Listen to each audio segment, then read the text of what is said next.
There we go. Mic was muted. And voice left me too. I don't know why. My voice left me, took the kids and everything. But sorry. Morning, everyone. Morning. Did I say good morning when it's like 7? It's like almost 8 o'clock. Dude, what am I talking about? I'm tripping. I'm going crazy here. I'm losing my brain cells as we speak. Anyway, I got a lot of crap to catch up on. Like, my lord, that one summer screwed me so much because I am like so behind on everything Gacha related, story-wise related, and I'm fixing that today. I am fixing that. And I am, yeah.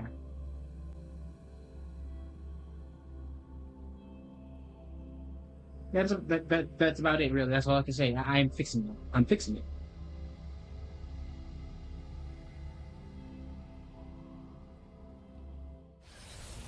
Yeah, not gonna lie. Last time I left off here yesterday, it was like things got crazy. I don't know what the ability Havoc and everything, but I don't know how to use it. So we're gonna keep it going.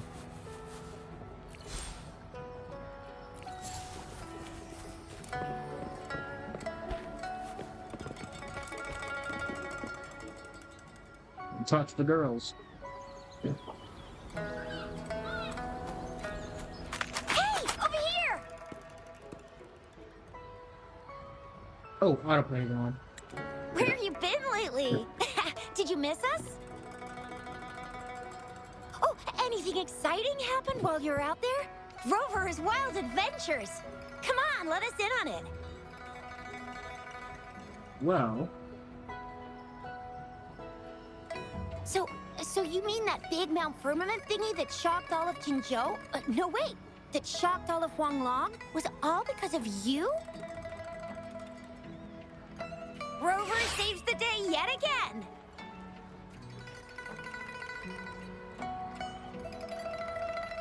It was a team effort.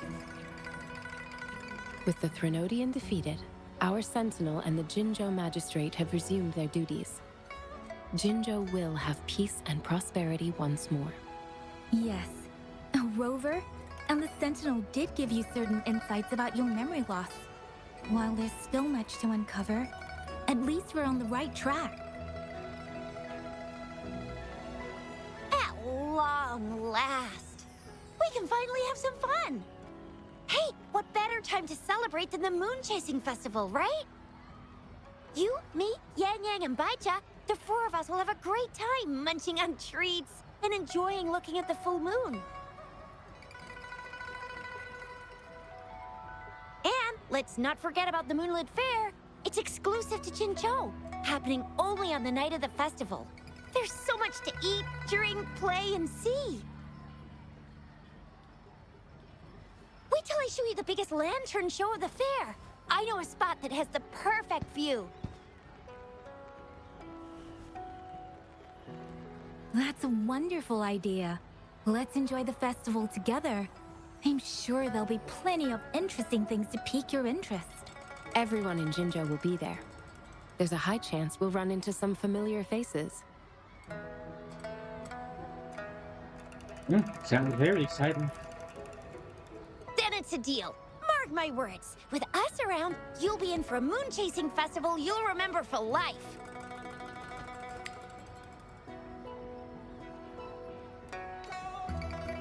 Shoot!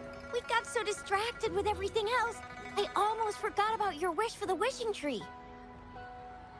It's a huge deal. You won't want to miss it. Huge deal. That's right. Remember what I told you about wishes made under the wishing tree coming true? I think. There are stories of it flying around, especially in recent years.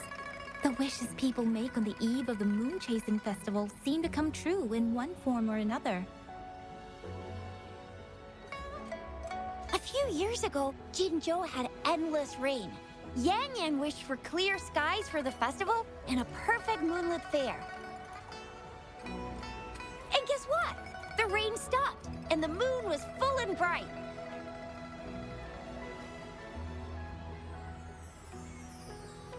Exactly. I thought I'd try my luck. but it actually happened.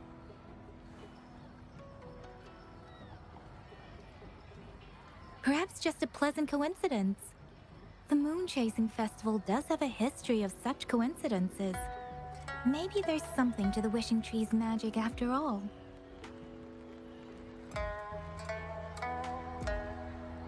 Or maybe there's a mysterious hero inside the Wishing Tree, making our dreams come true. See, now that just sounds dark. Just like you.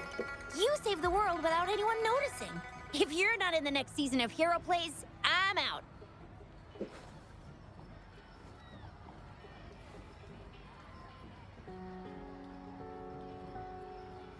All right, better get to it before we chatter ourselves away again. The Wishing Tree is just up ahead. Why you look at me like Off you that? go. Are you guys going? We've already Not made our going? wishes. Huh. Mine's for the Moonlit Fair to draw in a huge crowd, and for everyone to have a fantastic time.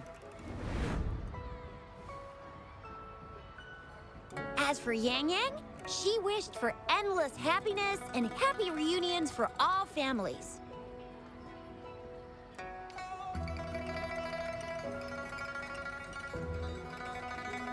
What about Baisha?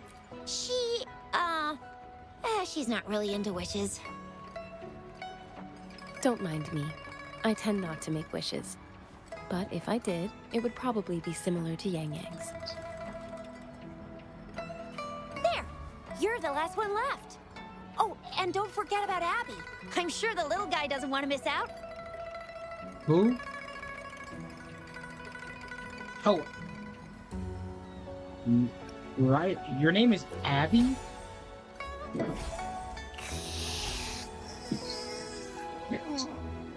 Who's there? What's going on?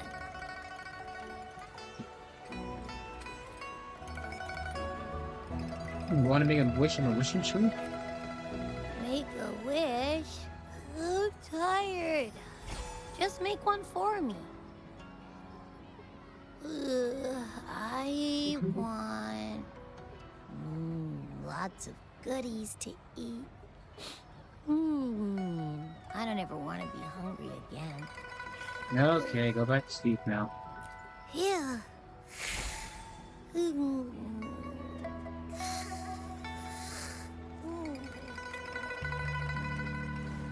Well, what did Abby say? Well, after you finished at the Wishing Tree, come see us at the Moonlit Fair.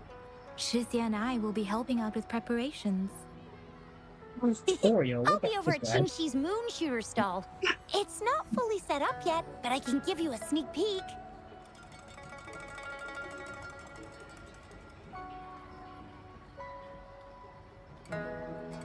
I'll keep that in mind.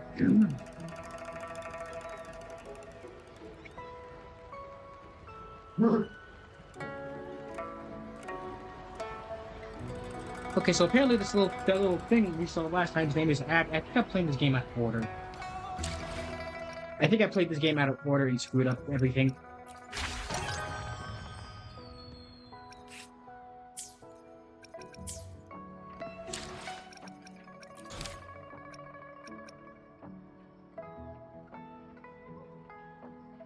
Everything that came to an end. Your friends are calling out for you to meet up for the snacks at Fontain's restaurant. Okay. Okay. So because of the Moon Chaser Festival, that was what was blocking me before. It's tracking.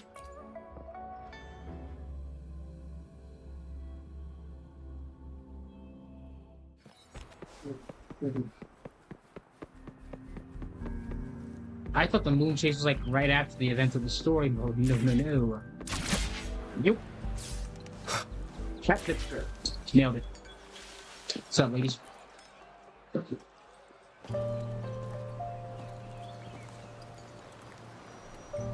Over here. Been waiting for ya. I thought Yang Yang said you had a super cool little buddy to show us. Where is it? Everything all of a sudden got so expressive. I don't know.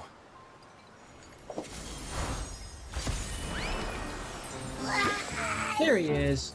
Did it just pop out of your tacit mark? Smells good. So, is this how it first showed up when you guys were in the Norfolk Barrens? Yes, back then as I fought off those tacit discords, a burst of energy erupted from that statue. Two forces clashed and collided, Get and down. later, one of them emerged victorious, vanquishing the other in a violent clash. Hold General on. GN and Rover later told me it was this little thing coming out of Rover's body. It was blocking or even consuming the overflow of Threnodian power. It reminded me of how Rover once absorbed frequency energy with his body in a similar fashion. So, we took him to the academy for a checkup with 𝔱𝔥𝔯𝔬𝔬. Apparently, this little one is what we had detected before. It's a speculated space or organism hidden inside your body. Now we finally know. I missed out a chunk of that, so I was It shares similar frequencies with the tacit discord's reverberations. It resembles an echo processed by the data bank, stored inside your body instead of a terminal. In other words, it's your own echo, captured or absorbed at some point. Without you, it can't manifest. That's why 𝔱𝔥𝔯𝔬𝔱 couldn't confirm just how you absorbed that echo back then. Was it you? Was it the little one? Or maybe the two of you together? And 𝔱𝔥𝔯𝔬𝔱 discovered more after analyzing your spectrums. She found a new power source within you, similar to the crownless, but even stronger. This power comes from the tacit discord you defeated in Norfolk Barrens. So, the excess energy this little thing had consumed somehow ended up in your body, available at your disposal. In other words, there is a deeper connection between the two of you. Or, according to 𝔱𝔥𝔯𝔬𝔱, it's a convergent codependency. That's new. What does it mean? To put it simply, you are connected. While you are two separate individuals, your energies and vitals can affect each other, for better or for worse. You may even feel each other's emotions. I don't think I like The that. bond between you and this creature is symbiotic. As it strengthens, so do you. However, if one is harmed, the other suffers. Fortunately, since it can't ever leave your side, it's not an easy target for attackers. And if they do strike, it can seek shelter inside your body for safety. I think I understand. Okay, now that's pretty much it. 𝔱𝔥𝔯𝔬𝔱 was going to explain it to you herself, but she has to go check on a newly appeared sonorosphere in 𝔱𝔬𝔱𝔬. Wait. This is too much information for me to process. Let me get this straight. So, it helped Rover fight off the Threnodian? Pretty much. Seriously? This teeny tiny thing could do that? Seems unlikely.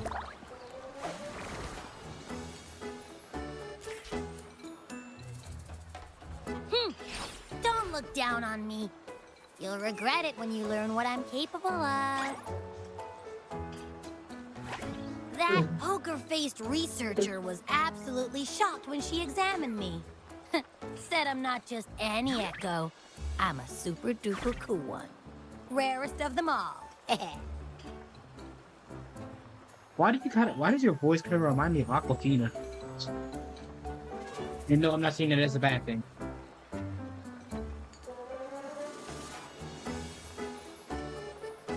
Yeah, it does sound like the 𝔱𝔥𝔯𝔬𝔱 I know.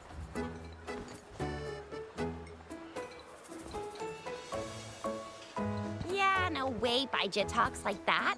She's more of a data-dumb kind of person. Super-duper cool? Nah, too extra for her.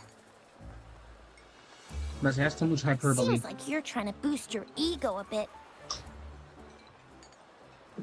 Oh, Actually, while those aren't 𝔱𝔥's exact words, that is what she meant. She mentioned highly intelligent echoes that can act on their own in other countries. Said they are involved in every aspect of human life with unique abilities beyond our imagination. Those echoes are rare, though. Neither I nor 𝔱𝔥, an eco-acoustics expert, have ever seen one in person. But this little thing here, it could be one of those foreign echoes.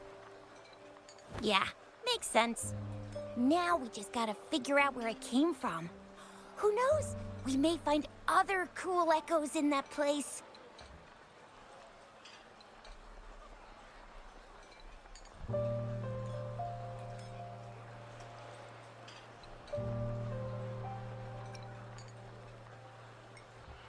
So, do you know where exactly he absorbed you? Huh? How am I supposed to know? Why don't you just ask him?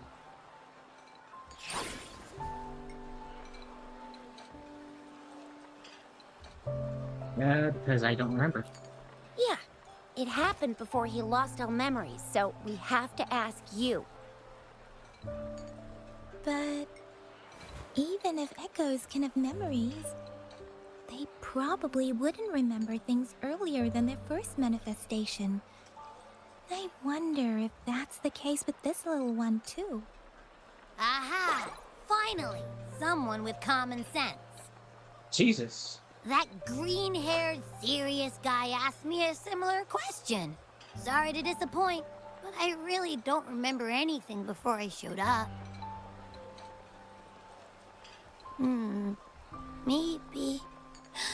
Maybe I was just sleeping inside him this whole time.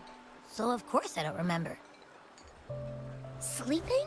Seriously? It's been so long. All those happenings, all that fighting, and you didn't hear anything? Wow, that's... Your sleeping quality is really something.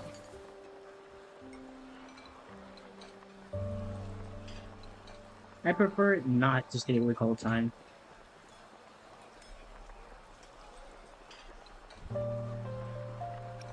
Please no, there are things I don't want to hear. I don't want it to hear. So you've got privacy to be respected. Don't worry. Your body's sound insulation is amazing. You dive into it, and everything goes quiet. I don't think I like the term of my body sound insulation. That doesn't sound right nor good. Sounds weird. The only problem is, I never know when I'll wake up again. And when I do wake up, I get tired and hungry fast. So I have to crawl back in for more rest. I know. It's all because I'm not eating enough. That's why you kept disappearing. You went back to sleep from lack of energy. Makes sense. Regular echoes need to be powered by the terminal, too. I thought you'd be really different from the usual ones we see. Turns out you share a lot in common. So you probably don't know your denomination or a nickname. No wonder everyone's been calling you the Little One. Denomination? What's that? What a... The universally agreed terms for special echoes, like names for humans. They're named based on their characteristics, abilities, and places of origin. My denomination. It's... I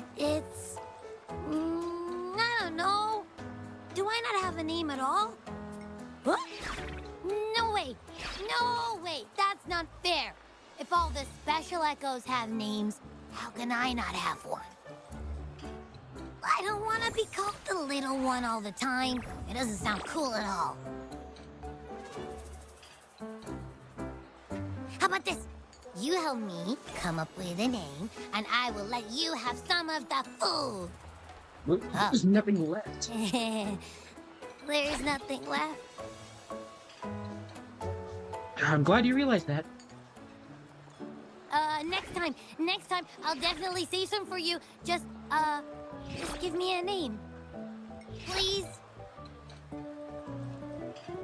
You're lucky you're adorable. A name? Now? Yes, I want it now. Look, your name's 𝔱𝔱𝔬𝔱𝔬, your name's 𝔱𝔬𝔱𝔬𝔬, and your name is... Myron. That sounds interesting. Wait, didn't you forget everything? How do you still remember?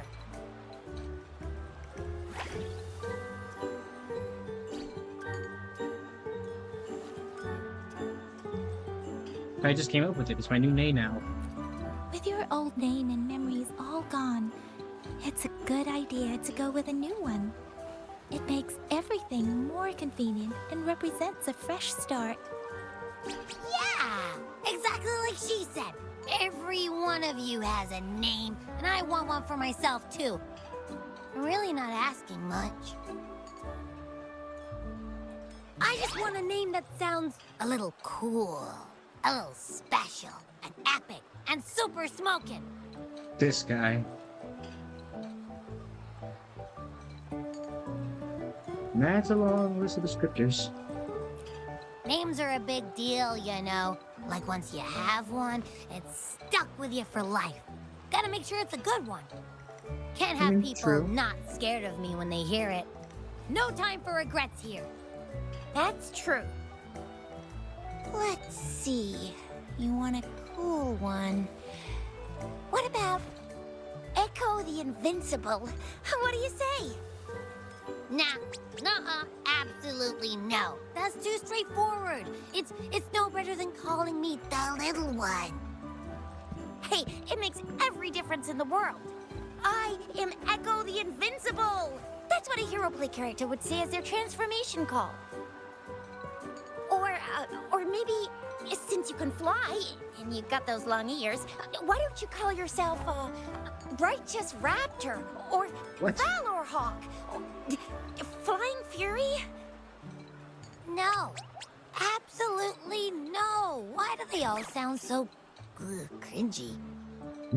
Why? I love it when people call me the Jinjo Speedster. Doesn't that sound awesome? Huh? Sure, if you say so. Anyway, they all sound like anything but my name. Absolutely no. Absolutely know this, absolutely know that. What do you want? Let's make it simple. Why don't you just call yourself Happy? Aha! I knew Rover would come up with a good...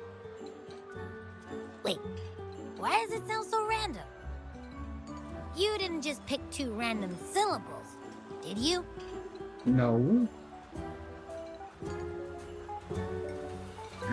Happy means joy. It's what you bring us.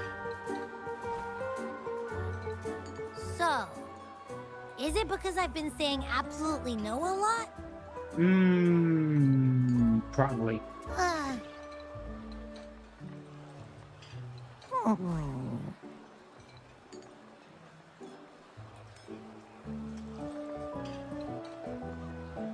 Isn't it a nice name? Why is it suddenly so quiet? Is it not happy with the name? Why, though? Can't think of anything better that's catchy, impactful, and clever all at once.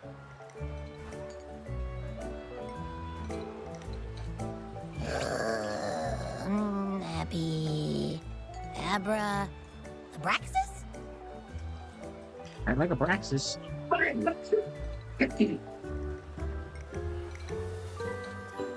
What's wrong? What are you muttering about? Abra... What? Sounds like you're reading a spell. I don't know, but I just have this feeling that this is what my name should be. Okay, ready? Abby. I like the sound of that. That's my name.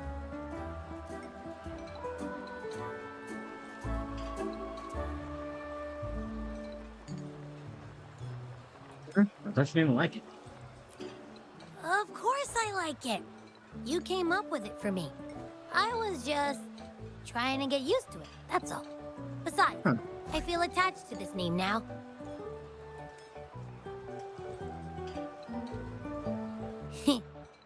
My name is Abby. You will not call me the little one again. Sure, we won't. Got it. Well, that didn't work out. I was hoping we could get some answers from from Abby. But now we're back at square one.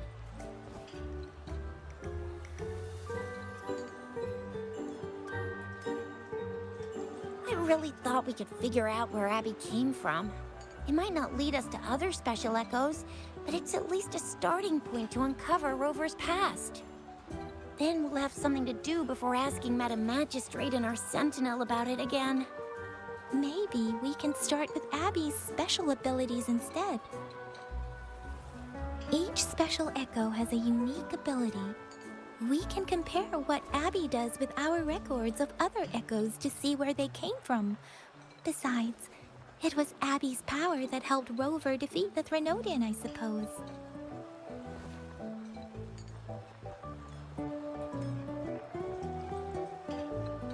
Might be so.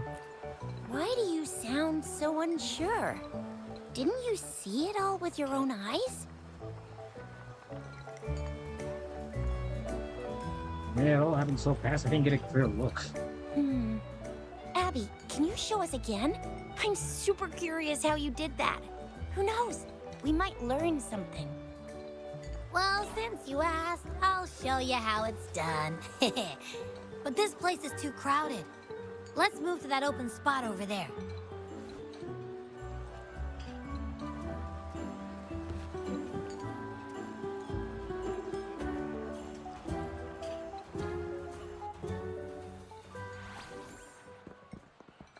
All right, all eyes on me.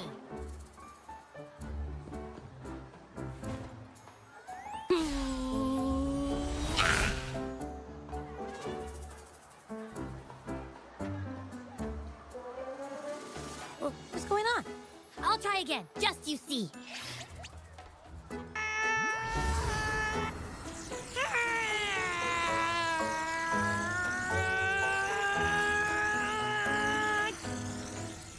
Hurt yourself.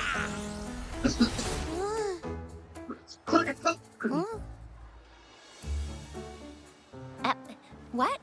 Did something happen? Just a little slip, that's all. I can do it. You gotta trust me. Back then, I just stood in front of him, and that big bad 𝔦𝔫𝔱𝔬 monster thing just left. So, you didn't really do anything? Huh? No, I definitely did something. Like I said, I was asleep, and then all of a sudden, I smelled something really yummy, coming closer and closer. It was like nothing I ever smelled before. I didn't have time to think. I just had to show up and reach out for it. So, maybe Abby's power activates automatically under certain circumstances. Perhaps Abby can't control it yet. Yeah, it looks that way. You can't even hold your shape for very long yet. Hey! Stop looking down on me. Like I said, it was just a little slip. Really. When I think about it, I just stood there and did nothing and ended up beating a 𝔦𝔫𝔱𝔬𝔴𝔬𝔬.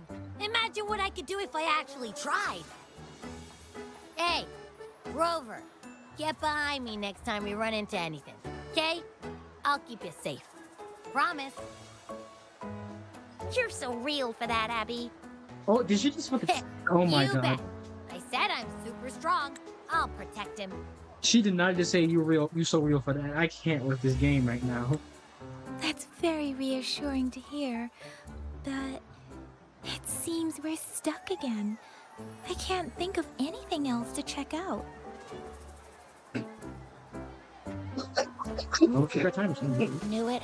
Nothing about Rover's ever gonna be easy to figure out. Maybe we should bring Baija, Mr. Changli, Yao, and all the researchers in Jinzhou? No, in the entire Huanglong together? They'll do a nice and thorough examination on Abby, and then... Absolutely no! I said no! Told that poker-faced researcher already. I'll make it clear. I am to stay with Rover. I agree. Abby cannot leave Rover's side, but we can't just trap him here for research.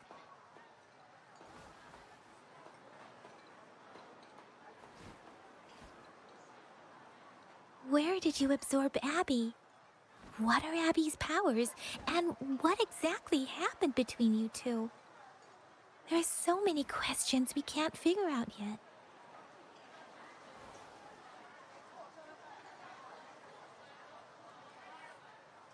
Our Sentinel Joy can look into the future. Nothing ever deviates from its predictions. It has already sort of guided you to the Norfolk Barrens through Madam Magistrate's messages, right? Now that the Threnodian crisis is over, perhaps you can consult our Magistrate and our Sentinel again. I'm sure they can offer you some more useful guidance.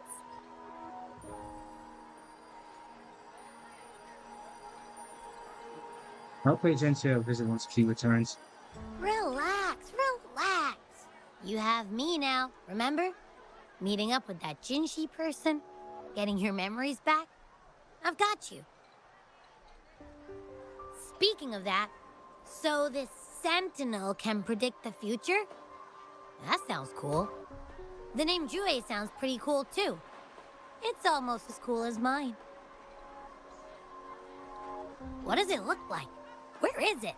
Since we're paying it a visit, this Sentinel should treat us with food, right? I wonder how the food's gonna taste. Our Sentinel protects every one of us. Of course it's cool. But why are you talking about food again? Didn't you just stuff your face? What? Is your stomach a black hole? I feel like it is at this point. I can't help it. I'm always starving. After parting ways with Yang and Shisha, you travel around Jinzhou with Abby while waiting for the goddamn. Rover, did you hear that? My stomach is growling.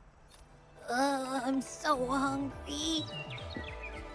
How about we go to that place we went to last time with Yang Yang and Chisha? I love their food so much.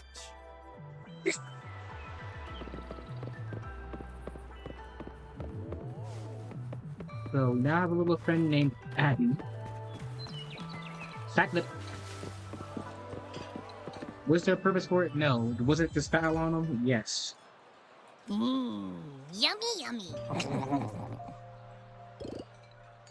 Hello? Are you with me? You seem a bit distracted. With so much delicious food right in front of you, aren't you gonna try any? Well, if you're not interested, I'll gobble it all up.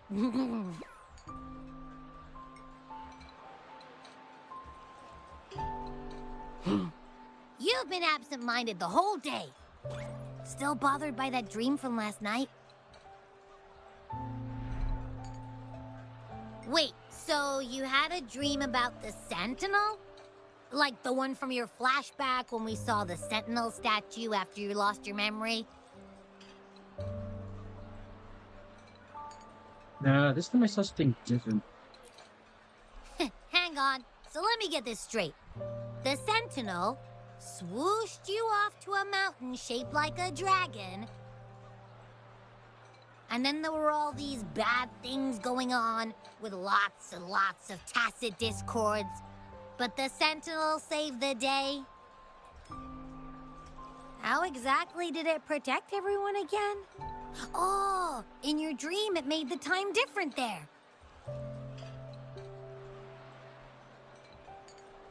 Yeah. The time in the mountains seemed to have slowed down from the outside, away from the tacit discords.